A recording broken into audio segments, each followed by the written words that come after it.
Hello, and welcome back to the podcast where you are invited for lighthearted conversations about things that matter as you seek to live your most meaningful, beautiful, and joyful life. I'm your host, Dr. Edie Wadsworth, and I hope you enjoy your stay here at the House of Joy. Well, hi, dear ones. Welcome back to House of Joy. I am so excited to introduce the lovely and now engaged Emily May Wadsworth. Emily May! I am an engaged woman. Okay, for those who are listening through the podcast, you're going to have to come over on YouTube because she's going to show the ring. Can you show the ring? Yes, I will show my ring. It's a beauty! It is so beautiful. It is so very strange to be engaged. I'm so excited. Fun, we are excited about this episode because we've been wanting to do a marriage episode for a while. You guys have been asking for it, and we thought this would be a great time. Yes. Because I think a lot of people, when they get to my age, you know, middle-aged or after, you have a very different take on relationships and marriage. We like to call it old love. Yes. But it's so fun and inspiring to watch young love, too. And so today we're going to talk about my, 7 most cherished ways that I feel like have helped me create relationships that I love, specifically a marriage that I love. And then we also ask on Instagram for you guys to share your favorite tips. Some of those are funny, and so we're going to share some of those too. But this episode is dedicated to Emily, May, and all of you young lovers out there who are getting engaged and getting married. This is a little bit of love and wisdom from us, from your parents, from your aunts and uncles, the people who love you, all your friends.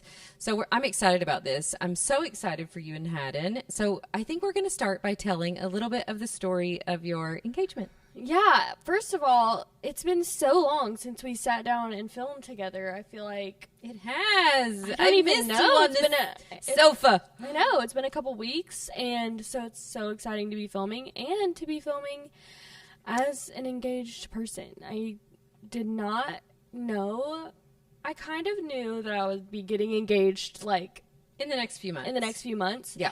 But I did not know that it was happening when it did. And so it is very exciting. But I thought it would be fun if I just told you guys kind of how it happened and how Haddon did it. Yes. And so we had been in Memphis. His family's from Memphis for his cousin's wedding. And that's why I really didn't think it was happening, because we had so much going on anyway. And he had asked me the week before. I was trying on a dress for the rehearsal dinner, and he was like, "Oh my gosh, you should wear that to dinner Saturday night." And you guys were already going to dinner to celebrate his graduation. He graduated in May, and congratulations, Haddo. Yes. So fun.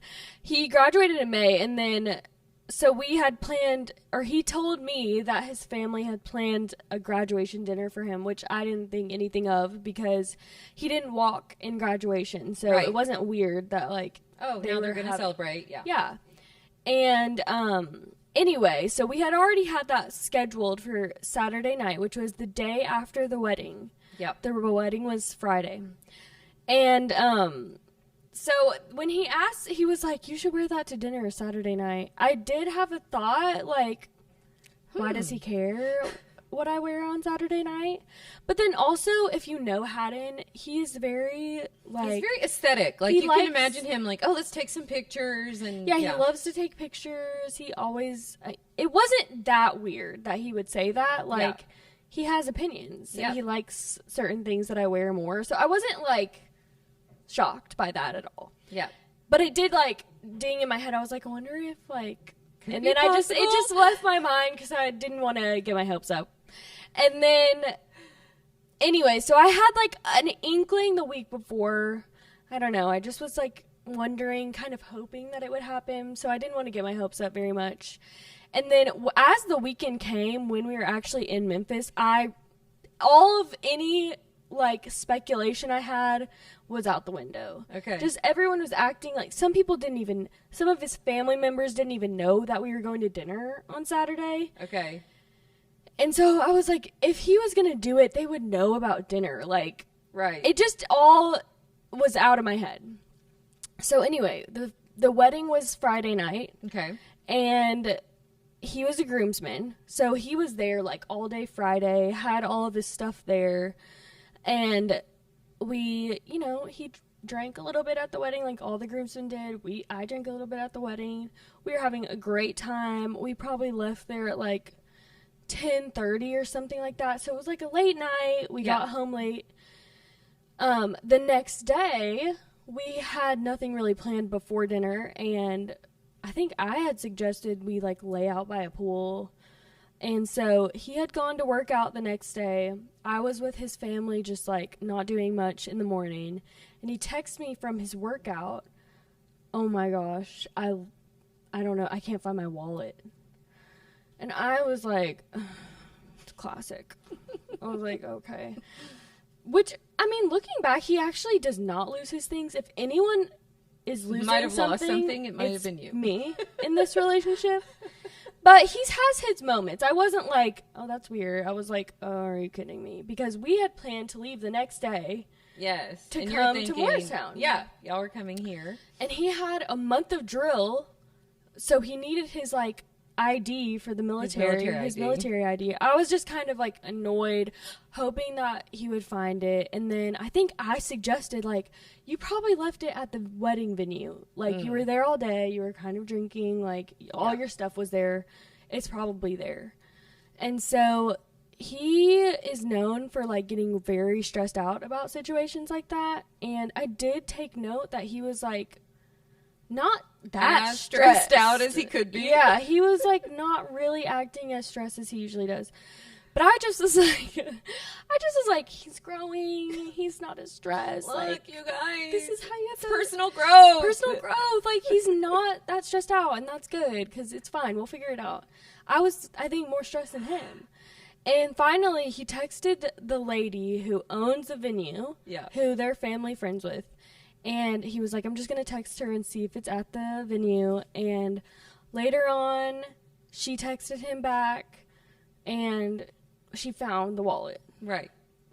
Which was perfect, because now you have to go to the venue before dinner. Yeah, so then I was kind of annoyed because we were at the pool, and I was so relieved that he found the wallet that I wasn't even really that mad that we had to go 30 minutes out of the way, 30 minutes back before dinner.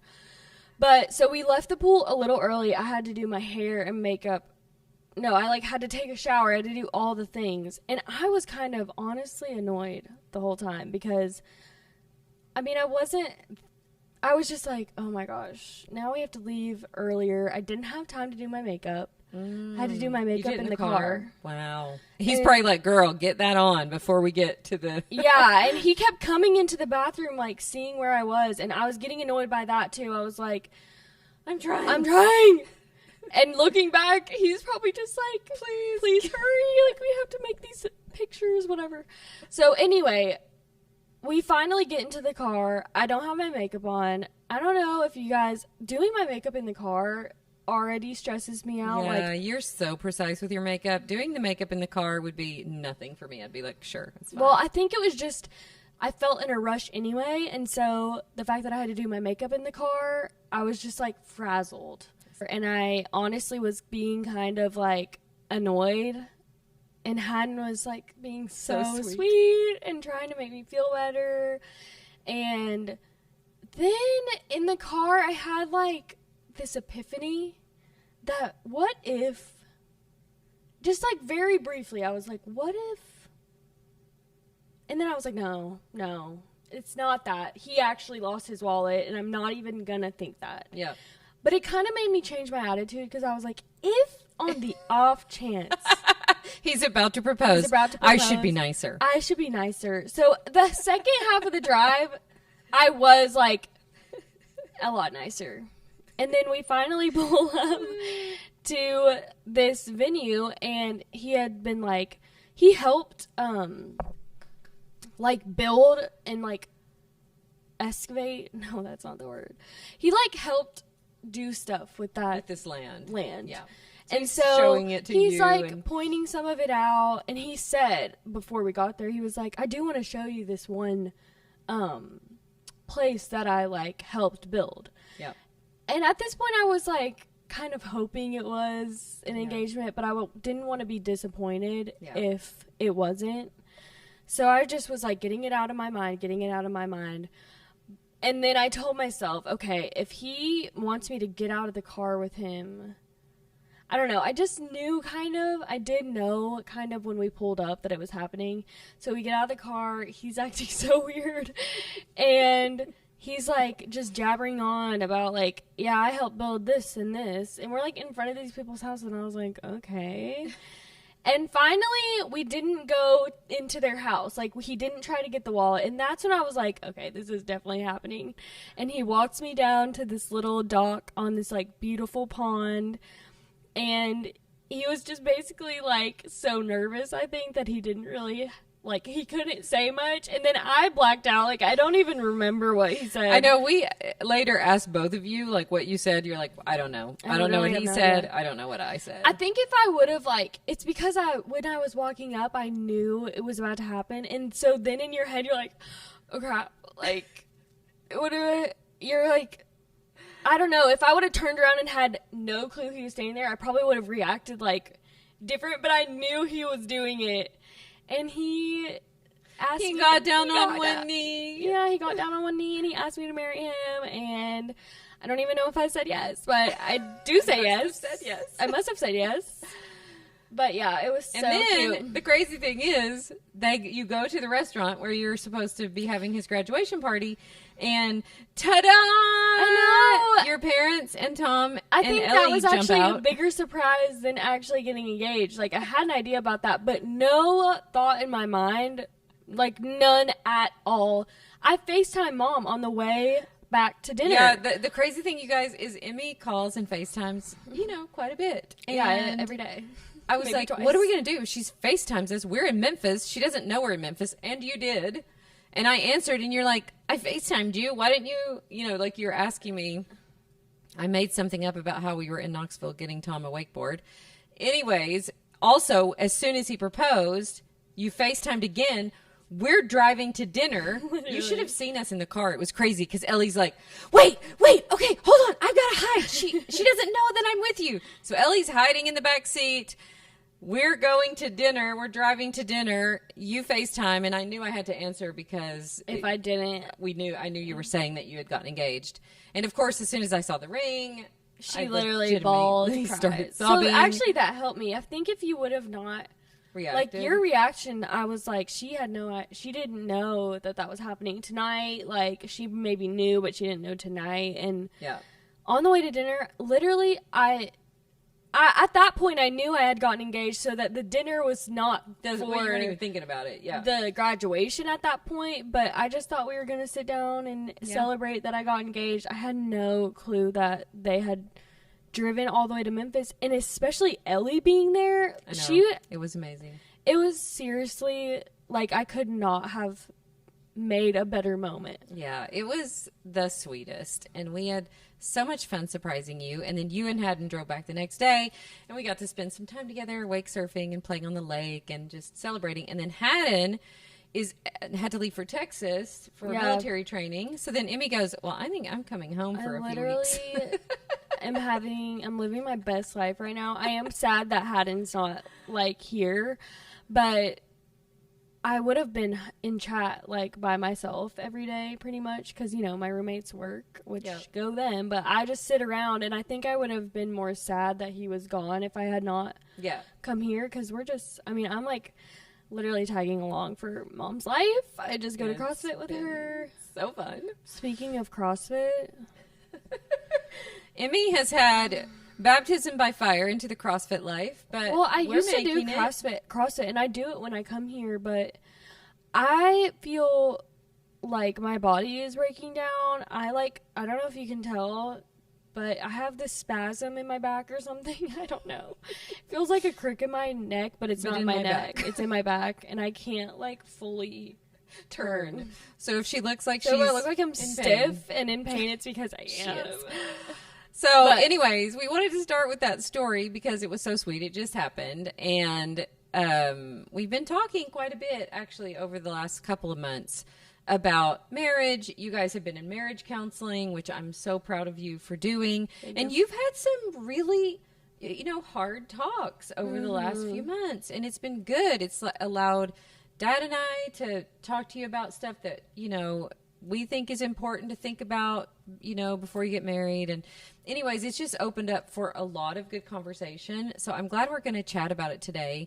I'm sure that anybody who's been married any length of time would agree that when you see that one of your kids is getting married or somebody young is getting married, you want to go, oh my gosh, I'm so happy for you. And oh my gosh, this is going to be so hard. Like, it's the most wonderful and yet challenging relationship of your life. And yeah, so I'm excited to dive into the topic. Before we do that, I do want to let you guys know that if you are listening to this in real time, next week we are about to host a free 3-day workshop all about thriving in midlife. Some of the things that we're actually going to talk about today, we will reinforce in the workshop next week. A lot about creating emotional resilience and emotional wealth and taking care of yourself emotionally so that you can come to your relationships the person that you want to be. So we'll talk about that a lot next week. But if you haven't signed up for that yet, this is the first time that we've ever done a 3-day workshop for free. So you just go to ediewadsworthcoaching.com/midlife. Day 1, we're going to be covering how to reset your metabolism and balance your hormones. Lots of good science, lots of really the latest things that I've been learning about how to eat for your hormones and how to exercise for your hormones. So I'm excited about that. Day 2 is all about really creating emotional resilience and emotional wealth in your life so that you show up to your relationships the way you want. And then day 3, we're going to talk about your dreams, because once you're feeling better physically and feeling better emotionally, you're going to have all this energy freed up to do something incredible with your life. And I firmly believe that we create our most amazing seasons of life very often in this season. And so I'm excited to share that. So I just wanted to let y'all know. It's going to be so good. If you haven't signed up yet. Yeah.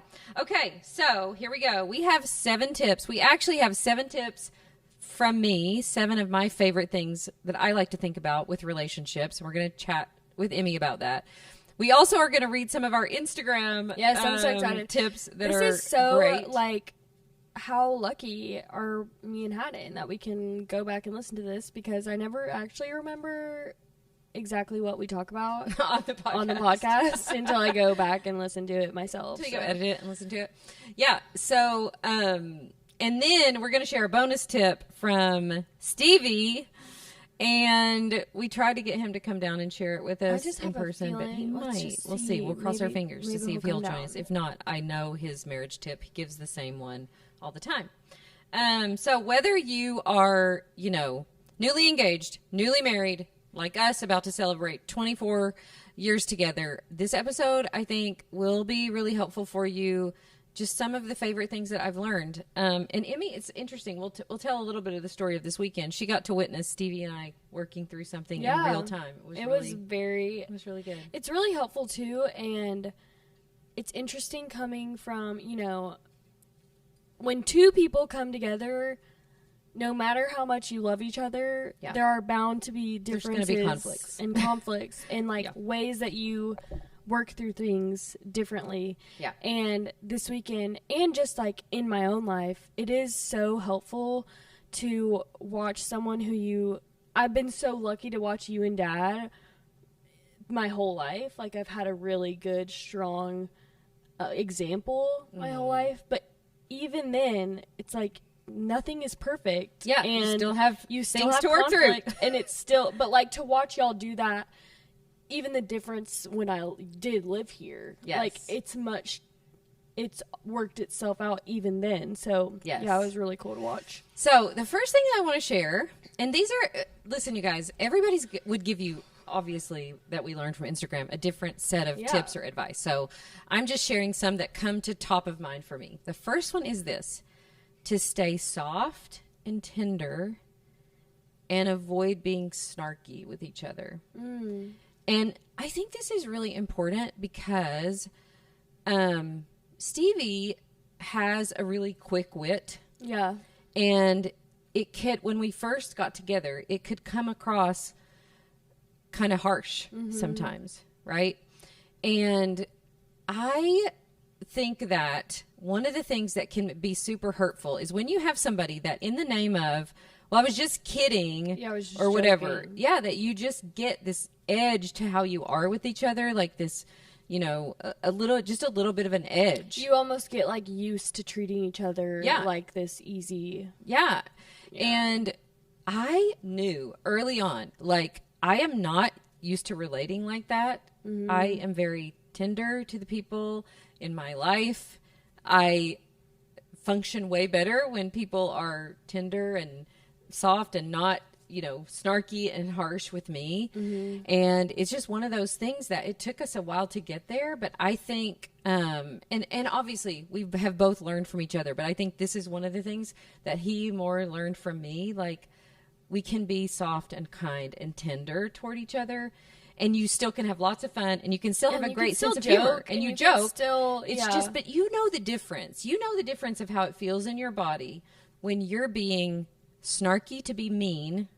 Well, and I and when think you what have I've just have a learned sense of humor. about snarkiness is sometimes that joke and that snarkiness stems from something that is real or that is true. Yes. And so I feel like snarky jokes are rooted in truth, and you just are being passive almost. Yes, almost kind of passive Like, you're just not saying. You're just not saying what you really think. Yes. Right. And you That's can another say one of what my points, well, but yeah, yes. but like I feel like sometimes joking Just around say with with each kindness other what you think. is kind of like you're being kind of rude to what they're really doing. Yeah. That you don't like. Yeah. That's what I found with me and Haddon is sometimes like you don't want to go there, so you like joke about it. Yes. But like it's kind of true. Yeah. And then it causes a whole different And it's friction. usually directed at something toward the other person that they already feel something Yeah. about, right? And because here's the thing too, we're like this with ourselves. Yeah. We make snarky comments to ourselves. Yes. So you already have that voice in your head that's kind of mean to you, and you don't need someone else to say that. to add on to that mean voice. So I'm always asking myself, like, you know, because obviously we all will make mistakes and we will be that way. And so I like to ask myself, like, oh, I don't feel great about that interaction. Was that mean-spirited? Yeah. The Did way I mean that I that was in being. a different way than Yeah. And this has taken, like, I just feel like this is one of those things that has so defined our relationship, is that CV is so sweet to me and I'm very tender to him. Like, the way we treat each other is just so kind. Yeah, I don't think I've ever seen y'all, other than when things are actually really stressful. When you're in a... But like in a like normal day to day, Yeah. y'all don't poke fun. No, You it's don't like- talk to each other in a way that's like degrading Right. at all. Right. Even if it was a joke. Yeah. Yeah. And I think that's where I'm in nature more sensitive outwardly, but I've learned with being in a relationship, like Haddon is sensitive. And so then when I think I can joke about something, that's not really a joke. And I found that in myself. Like, I would joke about things that I really wasn't, it wasn't a joke. And he took it because he was already, like, feeling. Yeah, because you're already feeling a little tender toward Yes. that thing, or that's something that you're self-critical of. Yes. Right? Yeah. And so I was around somebody a few weeks ago, and I just noticed, I'm like, oh my goodness, that person is really harsh toward their partner. And it makes me sad, because I just think that a lot of times we're not even aware that we're doing it. Yep. Right. And so just be more aware. Is how I'm being toward this person tender and kind and, you know, soft, and am I a soft place to land? I love that. For That them. is really true. And you want that with the person that you're Yeah. closest to, that sees you in every way. Like, Yeah. you want to know that they are not going to disrespect Yeah. you in that way. Yes. You like, know? yeah, it's like the trust that you have. Like, I'm safe with this person. You're creating this sort of cocoon of safety Yes. with each other. You know that you can trust this person more than anybody else will know your weaknesses and know the things that you're Yes. already a little self-critical of. So if anybody should handle with tenderness, it should be that person. So yeah, just to inspire you to all of us to keep that in mind. So that's number 1 for me. Yep. Second thing is to seek to understand what's under the behavior or under the words instead of instantly reacting to their behavior or their words. Mm-hmm. So like a little bit of a pause and like, oh, interesting. Can I be curious about that? Can I try to understand why he said that? Why he reacted this way? Why he did that thing?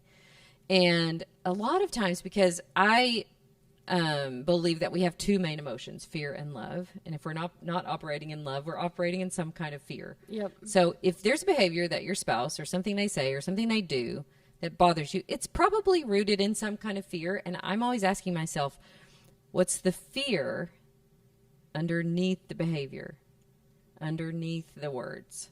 What's under it? Not just like what is the behavior, but what is under the behavior. And I'll bring up the example of this weekend when I did something that it definitely was not intentional. Yep. But I accidentally did something that could have cost us a lot of money, like a lot of money.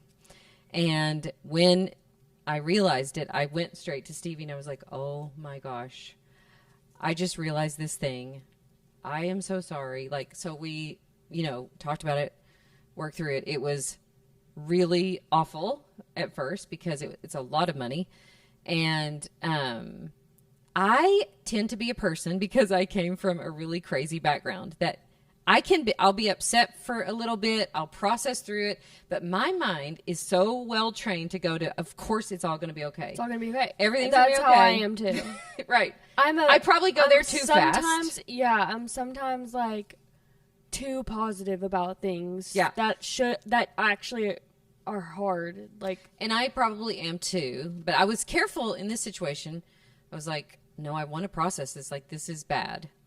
And even though I didn't mean to, it could have bad consequences, right? Yes. And so, but probably by late evening, I was like, in my heart, it was settled. I'm like, things always happen for a reason. It will somehow work out. I had gotten myself to that point, and Dad had not gotten to that point, not even close. And there was part of me that was like, already wanted to get defensive. Like, does he think that I did this on purpose? Yes. Of course I didn't do that. And then I had to no, okay, take a step back. Seek to understand. Why he's not blaming. He's not. He wasn't blaming me, but it was coming out towards you. Right. Yes. And so I had to step back and go, oh, he's seeing this in a different way that I'm not seeing it. There's some kind of fear underneath there. And the next day we had a long talk about it. And it was one of the best talks that we have ever had, because we both just took a step back and wanted to understand the other person. Yeah. And how they were feeling. Tell me everything about how, help me understand, I really want to understand this. This, where does your mind go? Because I know my mind, and this can be a fault. And I said this to Dad, I know my mind is so well trained to go to oh, it's all going to be okay. But sometimes it's not going to be okay that easily. And I want to understand with you. I want to help. I want to see where you are and where does your mind go? And then once we opened up this conversation, it was so beautiful. It really was one of the most life-giving conversations we ever had. And the truth of the matter is we both really love each other and really want to take care of each other. And something about the way this transpired made him feel like he wasn't going to be able to take care of me in a way that he wanted to. And so it's rooted in fear. So it's rooted in fear, and not in a little bit of fear, but also because he really loves you. And so I'm like, oh, he's upset because he loves me and he wants to take care of me. That's almost exactly the thing with me and Haddon, so Haddon is he's in the military. He's probably going to have to deploy. He is going to have to deploy, but I don't even need to give myself the chance. That's my problem. I'm like, there's a little sliver, but there's not. he's deploying in September for 9 months, and that causes a lot of hard conversations, and you just have to think about things differently because of that. And there was this issue we were having where I felt like he just wanted to be so logical about it. Like, he was just making a decision because of the, like, what makes sense and what we should do. And I was coming from, like, okay, well, I'm thinking of this, like, what I feel and what I know in my heart to be right. Not what's logical, but what I feel like is right. And we talked it through, and at the end of it, I also realized, like, the reason he wanted to do this thing. He wants to take care of me. He wants to take care of me. Yeah. He loves me. Yeah. And that's what it was stemming from, too. And it took us a lot longer to get to that, I'll say. It took us a while to get there, but, or for me to really understand, and for him to explain it in a way that wasn't, like, defensive. Yes. If you can both drop the defenses, right? And just say, like, oh, I want to hear your heart on this. Yes. Yeah. He's not making this personal decision without evaluating, like, his, you want to assume that they're just doing it for this reason. But when we took back the layers, it really was just because he loves me and he wants to take care of me. Yeah. And so often what's really underneath, almost never, I will say, is the main thing that's happening really the issue? Really what it's about. And so I'm always asking myself, what's really the issue? Yes. What's under this? Not what is this about, but what is under this that is causing so much pain, right? Yes. And I think if we can do that for each other, I think that right there, learning how to do that, it literally solves 99% of your arguments. Yes. I have found over the years that if you can get to what's under it. But you have to pause a minute, and you have to lower your defenses, stop reacting, and just be willing. I like to think of it too, and I'll teach this to my clients, that it's a little bit like a tug of war. Like, I'm trying to get him to see that it's all going to be okay, and he's trying to get me to see how awful this is. I like to think of just dropping the rope and going over to his side. So if I drop the rope and I go to his side, and I just totally try to understand it you're right and next see to each it. other, and you're not Yes. arguing. Yeah, and suddenly I want to see this from your perspective. I want to see it and feel it how you're seeing it and feeling it. And it has created just so much connection, because otherwise when you stay in a tug of war, it creates a lot of disconnection. So almost all the things that the way I think about relationships is this creating connection or disconnection? So if I can drop the rope, go to his side and go, help me understand. I want to understand. I know that my tendency is to do this, and I know that can be annoying. Yeah. So anyways, I think that's really important. The third thing is, this one, I love this one too. I love all of these, but I really do love this one, is to see your spouse as their highest self. And You have a, hold on. Hair. Thank you. And what I mean when I say that is that this person that I love, that I have chosen, is God's child, redeemed by him. He has parents who loved him. He was a child at one time. He has all of these incredible qualities that if I just sat down and listed them in order, it would take forever. There are so many amazing things about him. But what happens is you get into the day-to-day stress of life and the interaction, and all you can see is the last thing he did wrong, or the last thing he said that felt snarky, or the last thing that, you know what I mean. That's where we all are. And I do try to, again, pause and kind of, like, what do I really know about this person? I know this person. I know this person really well.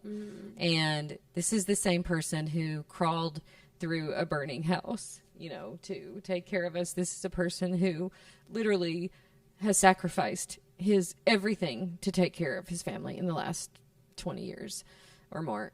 So, like, what I know to be true about this person is so inspiring to me. And so if you can get yourself in the space of remembering that and doing it on purpose and doing it frequently, like thinking the thoughts, remembering the things you love. And because when you come to a relationship with a person and you have been in your mind reminding yourself of all of that, you come in a different energy than if you've spent all day, you know, sort of mulling over everything they've done wrong and everything they said, you know, or whatever. And I don't know. I just always know that the place that I want to get back to is the place where he and I love and respect each other and are connected and understand each other. And there's something right now in between that. Maybe it's words, maybe it's a behavior, maybe it's something. And I want to get back to there as quick as possible. Yes. So one of the things that Dad and I talk about is one of the things that's gotten so much better in our marriage is how fast we recovered. Mm-hmm. So that's something I noticed about what y'all went through this weekend is like, you know, my initial reaction too is similar to yours where it's like, it's going to be okay. It's gonna be okay, Dad. Look at this. Like, there's so many ways to look at this and you can feel so much better.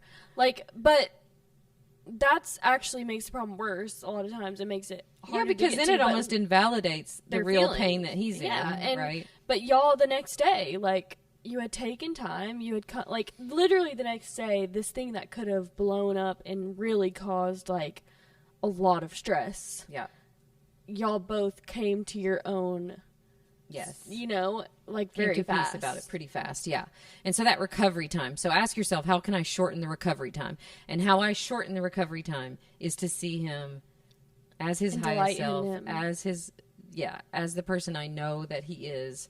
And I love too, you and Ellie have really helped a lot with this because you guys are all the time going, oh my gosh, Dad's so cute. Like, oh my gosh, look what he did, or here's what he said. Like, you're always seeing that and always sort of emphasizing all of the things about him that are so amazing and adorable.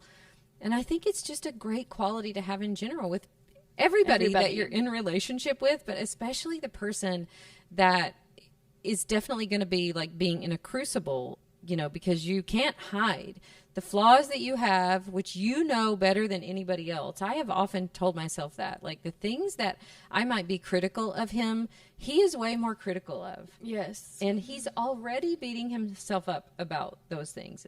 Same for me.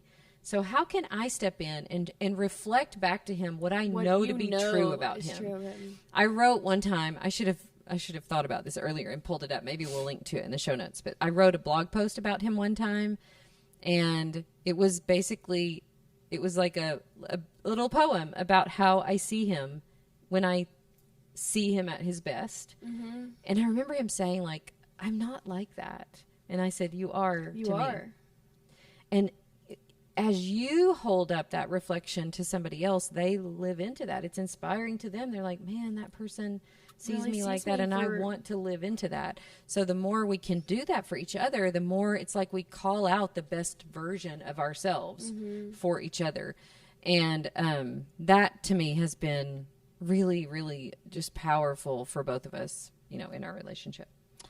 Okay, number 4, this we touched on a little bit earlier, but this one is really important for you and I. This one is to learn how to stop people pleasing, to learn how to be truly honest, but in a kind and loving way about what you feel, what you need, and all of that. And I think so many of us women have this tendency to be people pleasers, where we have this tendency to do what we think is going to make the other person happy. You're trying to almost manipulate a response out of them. Yeah. So you act in a certain way that you think is going to get a certain response out of them. Well, you want things to be okay for your own sake. Yeah. Yeah. And I am still learning about this, but I'm so much better at it than I have been. And I just think for all of you young people that are starting relationships, don't just be careful, be aware of when you're doing it. We all do it. Oh, yeah. And there's nothing wrong with it to a certain extent, but just be aware of when you're doing it.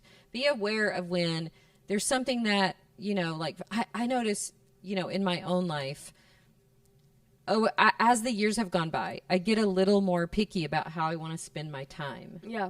but I also want everybody to like me. So get invited to anything. You want to say yes. You want to go. You want to be the supportive one. But then there's also your real life where you need rest or you need downtime or whatever. Well, the first 40 years of my life, I never said no to anything ever. Yeah. I just ran myself ragged to do all the things.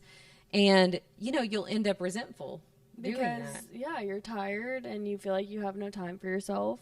And I know you and your friends have done like the coaching certification. And so we talk about that some in there and how to really stay in your own lane and how to create your own emotional resilience and not depend on, not to look around the room, and try to. It's so hard. It's so hard. It's so hard to drop it. And I've grown so much in my people pleasing. I feel like I'm a way better.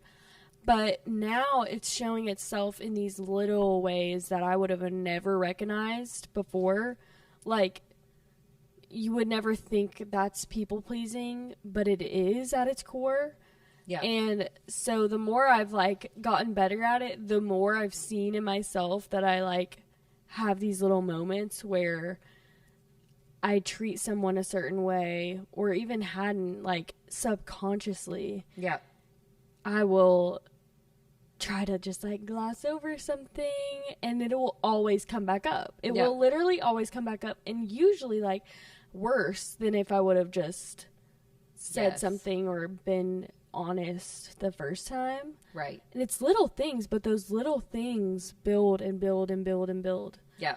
And if you don't learn how to do it when you're younger, what happens is you so ignore yourself because you're trying to do what you think everybody else needs that you get to the point where you're like, I don't even know what I want or need because all I'm in tune with I've been doing what other people want for years. I think that's been what this year has been so emotional for me is because the second I tried to stop people pleasing, I realized how long I had been doing that. It is I don't know sometimes what... Is this what I really think? Yes. Or do I think this because I think other people think I should think this? When you come to the head of it, it is whoa.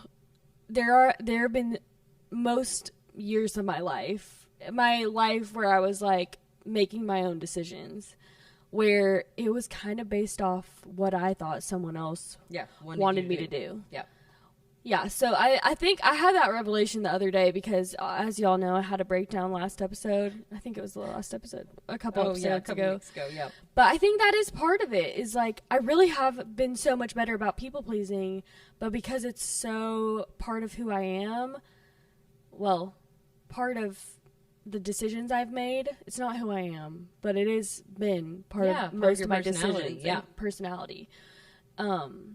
Gosh, when you pull down that curtain, you are staring at a reflection that you're like, okay, who is this person? Yeah. Which is really hard, especially when you're in a relationship. And where I know one of the ways that I have done this is that you probably are familiar with this too. Dad would come home from work after a really hard day and I'm looking around to go, okay, what mood are we in? Yeah. And I'm judging that based on him. I haven't decided how I want to show up this evening. No matter what. But I'm just looking around going, and so then if he comes home and he's had a hard day, I'm trying to figure out, what did I do wrong? Yes, when it's not about you. It's not about me at all. He had a hard day, and people are allowed to have a hard day, but I'm trying to make it about me. Having a hard day, don't really now I don't need the pressure of you going, okay, what's wrong? What did I do? Yeah. No, it's definitely a hard thing for a people pleaser to get over. But it's already made my relationship so much better since I've been aware of it more. Yeah. Because I almost sometimes feel now I'm towing the other line where I don't want to do that. You don't have to say everything. Right. Sometimes it's okay to sometimes it's okay to just do something because someone else wants you to do it. That's the balance. Yes. But you do it consciously. Yes. I'm doing this because I love that person. And he wants me to do it. And he wants me to do it, and I want to do it because I love him. Yes. That way, you're choosing it intentionally. Out of love. Instead of in your mind going, I don't want to do this, I don't want to do this, but... Yes. So, yeah, finding the balance is hard, but I have gotten better at it. Yeah. But and it ties in with number 4. So let me go ahead and say number 4, which is number 5, I think. I think 5. To take responsibility for your own emotions. So we're terrible at doing this. Yeah. Right? We're terrible at doing this. Else. We're like, she hurt my feelings. He made me angry. You know, it's really because of this. It's like, because of this. I find myself being like, I know that it was me, but really, she was so rude, or whatever, yeah, right? Yeah. And this takes a lot of practice, but I'm going to tell you that this is probably the single most important thing that I have done in the last 10 years for my own sanity, for my own relationships, is to learn how to take responsibility for my own emotions, to learn how to create the emotions that I want, to allow the emotions that come up for me and not make myself wrong for it. Yeah, I feel frustrated right now. Allow that, process it. I feel angry right now. Allow that, process it. Create a lot of understanding for myself and others. Of course, Dad is really upset about this. This happened. This is a lot of pressure. He's had a long day. It totally makes sense. Instead of, what we like to do is go, why is he so angry? Why is he so frustrated? Why is she so whatever? He has no right to be. He has no right, you know, whatever. Just allowing the emotions that come up for us as humans and taking responsibility for ours, realizing that my emotions are the only ones that I'm in charge of, that I can control. I can't control anyone else's. If this other person is upset, that's because of thoughts that they're thinking about what happened, and I get to manage my own mind and my own emotions. And it just creates such space for, I think, loving connection, because I'm not depending on him to create happiness or peace or well-being for me. That's my job. And then I can show up just to love him, just to love the people in my family, just to enjoy the people in my family. I don't try to get my emotional needs met, you know, through other people. And I would say, if any of these are going to be hard, it's that one that has taken me the longest. It's funny. I don't even know if this has to do with taking responsibility for your own emotions, but it just popped into my head how me and Ellie, when we lived here, we used to just, like, some of the things, or somehow how Dad acted, like, we would be like, why does Mom not, like, say something back to him? Or, like, why does she not, like, we would get, like, annoyed. Yeah. And you would never really ever say anything bad about him. You would never, like, you would never, like, make it your fault or whatever. Right. But you would always just be so uplifting about him. And finally, I think that rubbed off on us. Like, now we think of him. Yeah, the way I think of him. The way you think of him. Yeah. And not that he was ever really doing anything. I mean, he was just being a dad, like the way dads being will a dad. Yeah, and, like, we thought it was annoying. And you would never, like, be like, yeah, he is being annoying. You would never say that. Me and Ellie would probably try so hard to get it out of you, but you would never. That's so Isn't funny. Isn't that funny? And now me and Ellie, when we text each other, we're like, oh my God, we'll be literally with Dad somewhere. Yeah. And he'll do something, and I'll be like, did you notice that Dad just did this? And she's like, oh my gosh, I love him. That is so awesome. I know. Yeah.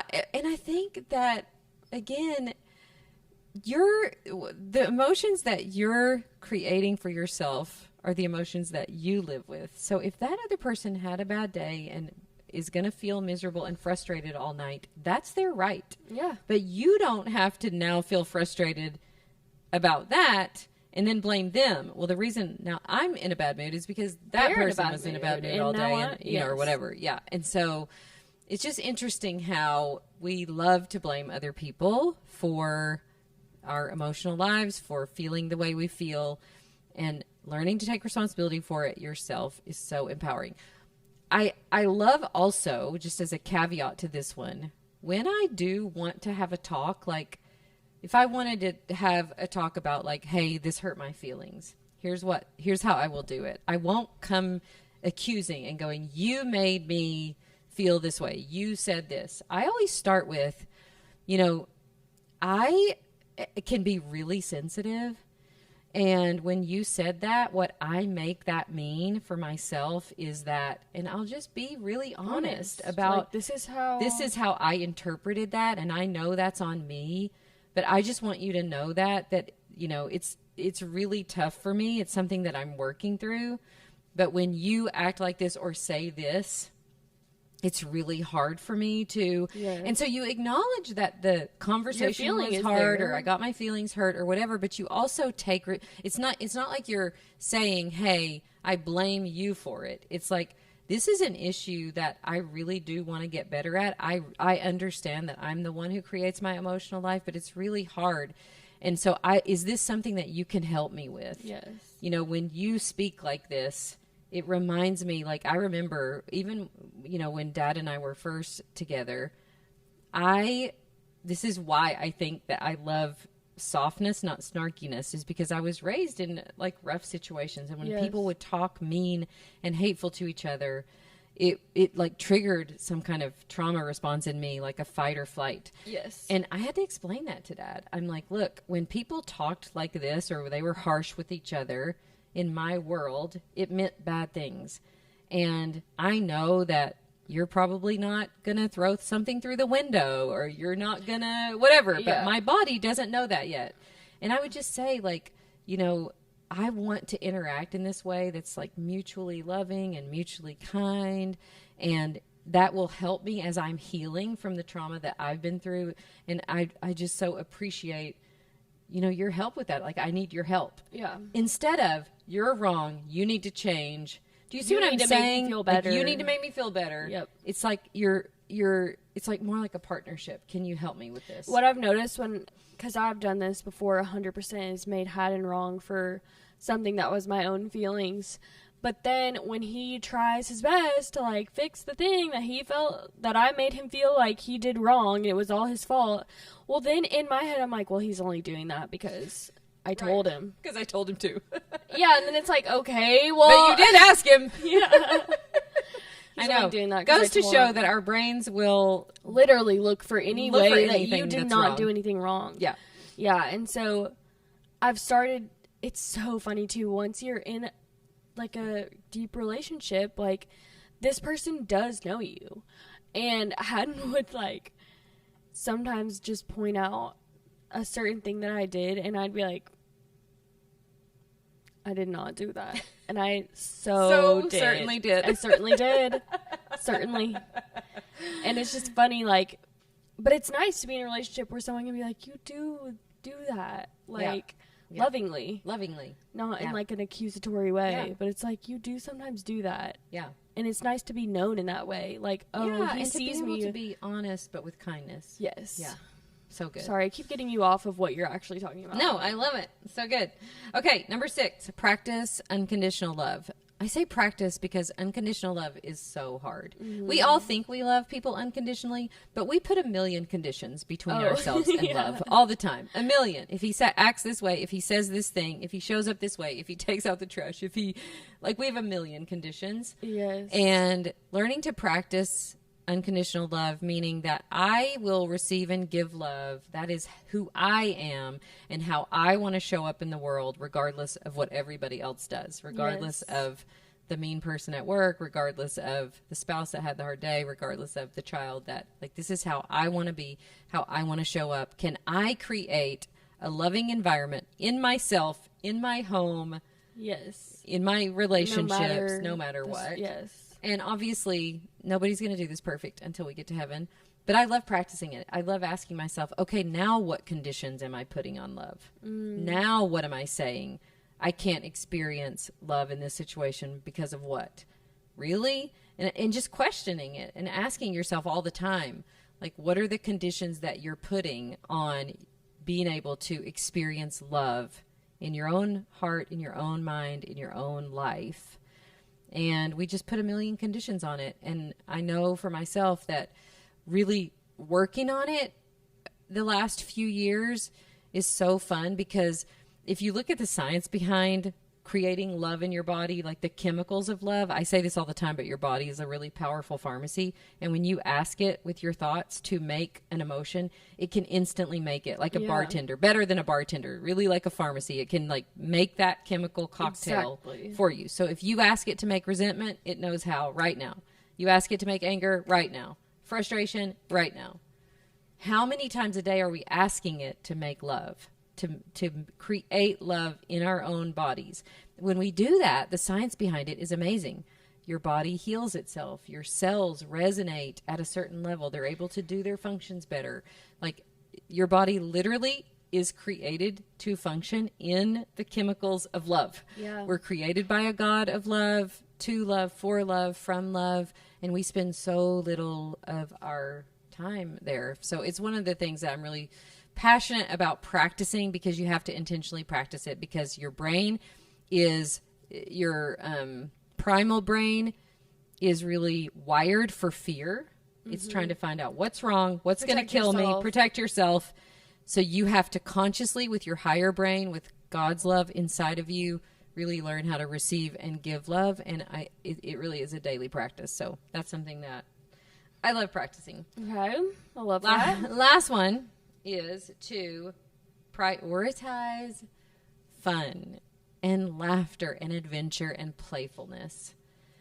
We live in a world that's hard and serious, and I'm just always asking myself, how could this be fun? Yes. How can this be more playful? How can your relationship be more playful? Not so serious. Not so serious. Yeah. So listen, as a person in love in your 20s, you guys are probably already a lot better at it than us old folks. But like even last year, when I remember when I told Dad, I said, I really think I want to learn how to wake surf. And I cannot tell you how fast he found a boat, ordered the rope, ordered the surfboard. Literally the first time I ever got up on the surfboard, Dad had tears in his eyes. It was the sweetest thing I have ever witnessed in my whole entire life, because he's like, I did that for her. Like I made that dream come true, and we have had so much fun. Oh, we do love a surf day, don't we? I know. Sometimes I'll just watch Dad, because he's always the driver. Poor thing. We're teaching Tom how to drive the boat, so he doesn't always have to be. But yeah, Dad always has to drive, so he can only like half watch. Right. But he just wants. Have to you ever watch seen so him bad. smile more? No, and it's so sweet. Like anyone who, it doesn't matter who's doing it. Like he's providing that for them to see the kids have a good time, and the mom have a good time. He does, and it really is so true. Like when he knows he's like the one who made that able to happen, like, and it could be anything so small. Yeah, I mean, small things happen all the time. Like I'll notice little things about Dad that if it's like fall or winter and we're sitting on the porch, he'll come and start a little fire, or he'll, was it last summer? We were buying those frozen little drinks, and he would get one of those out for us. I actually can't. I'm gonna cry. He always does little things like that. Does little things like that all the time. I know. So how can we do that for each other? Like keep that kind of thing alive, things that are fun.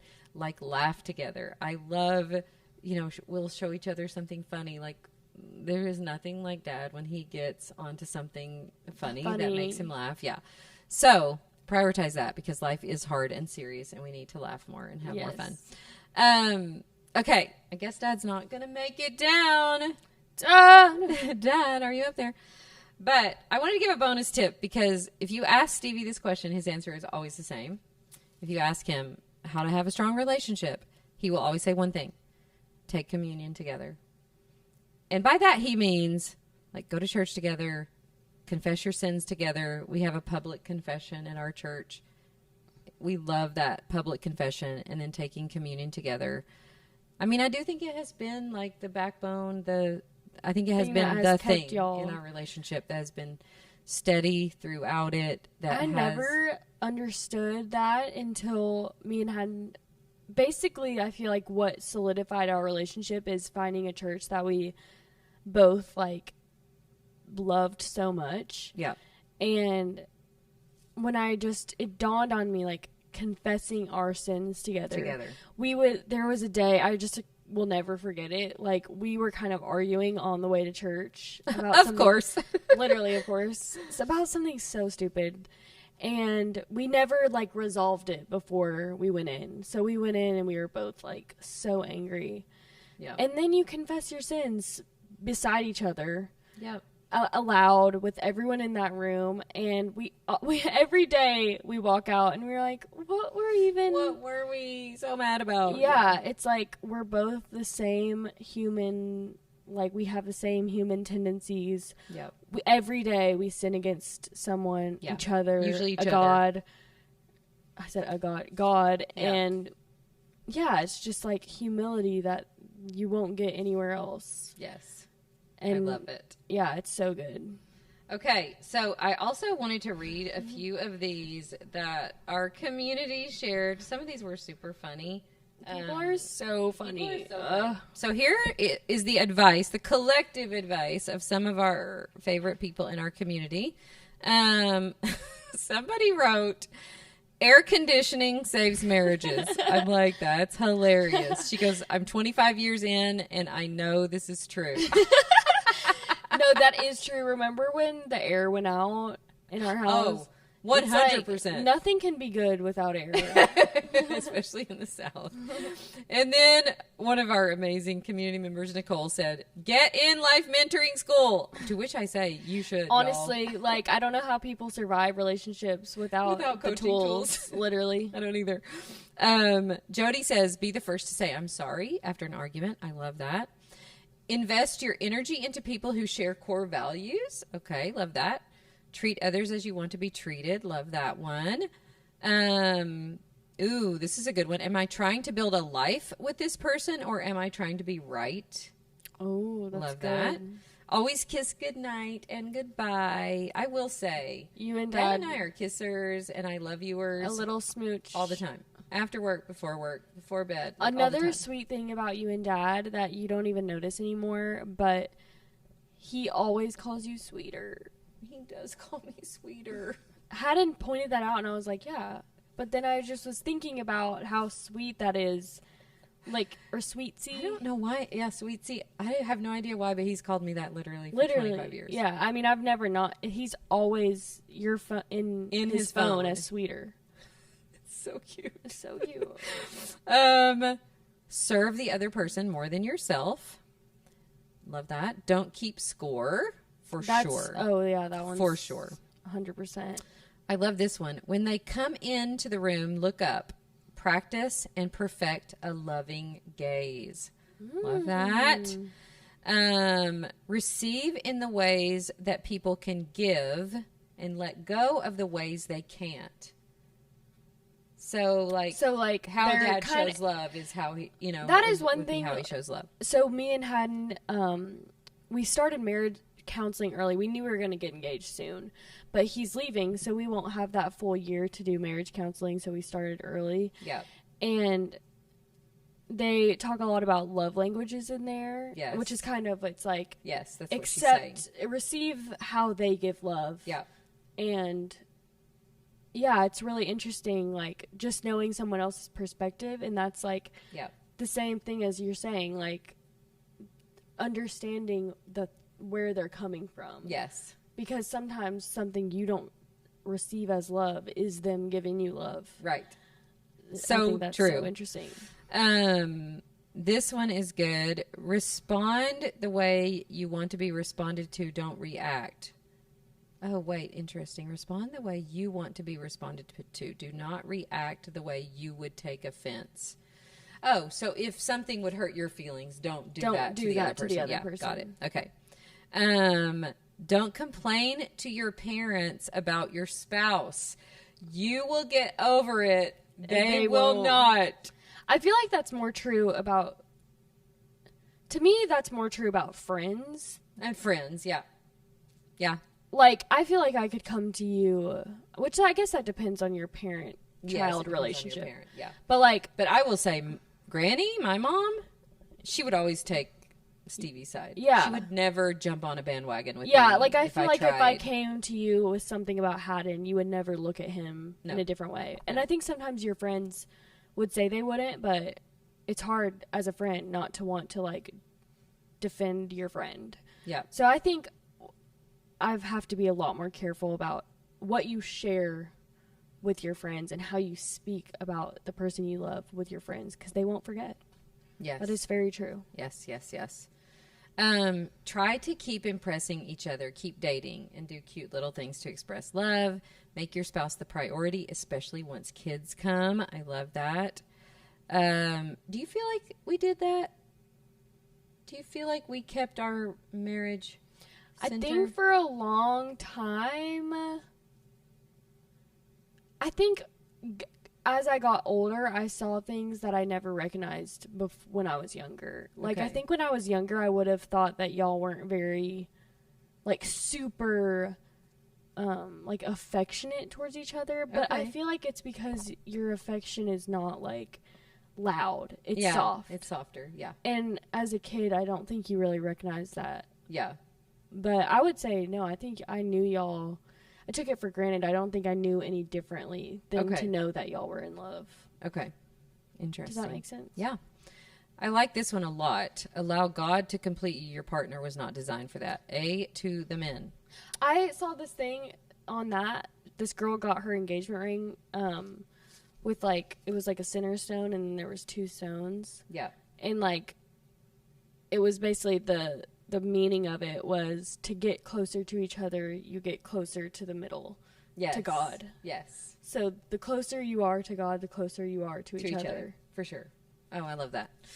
Yes. Okay, let's finish up with, I'm going to let you do 3 things because I gave all of those, all that good advice. What's your favorite 3 today in the Okay, we have not done, like, a full 3 in a while. And so I just thought we needed to, like, respect Respect our time here, and we need to do 3. So, first of all, my favorite thing is so, like, an age old. I feel like people already know and love this thing, but I just hopped on the bandwagon of rainbow sandals. Yeah, they're like so like, old. Yeah. Like, everyone has them. I just never had them. So they're really comfy. They are really comfy for the beach, for the lake, and I've been wearing them all the time. Love it. Obviously, being engaged has to be one of my favorite things. Oh, it has to be. I was telling Mom, it's so interesting because really, if you really think about it, like, we knew we were going to get engaged. It wasn't like a shock. Right. But something is different. It, like, does elevate your it? relationship. I don't know. I can't explain it. But I do feel like we both are, like, I don't know. I don't know what is different because really there shouldn't be any. I mean, there's really. But I agree. It does feel that way. It does feel like there is this, like, elevatedness to our relationship, which is awesome. And then also just being home for this time. It's, like, so fun. I think I get to just tag along, and we. Oh my gosh, guys! Katie is on a vacation. Katie, who does our social media, is on vacation. Who was on episode 2. She's gone for only a week more, right? Only a week more. And Emme and I are trying to do socials. We're trying to make reels. So it's, like, really good that I'm here because I don't know how we would be doing this if we were apart. We're not Instagram gurus. No, we're not. We're trying our best, but if you've noticed a shift or something, like, that's because it's a miracle that we're still, like, loving each other. We still love each other, although that reel last night about killed us dead. I actually almost threw the phone. So I'm not meant for this, like, reels life. We'll get there, though. Which reminds me, the reason we're making reels is because we want everybody to know about this workshop. It's coming up June 12th through 14th. Please go get signed up. You're going to love it. A little different than ours before. We've never done a 3-day workshop free, so go to Edie. I'll be joining myself. Emme will be joining. I'm not in midlife, but hey. Hey, it applies.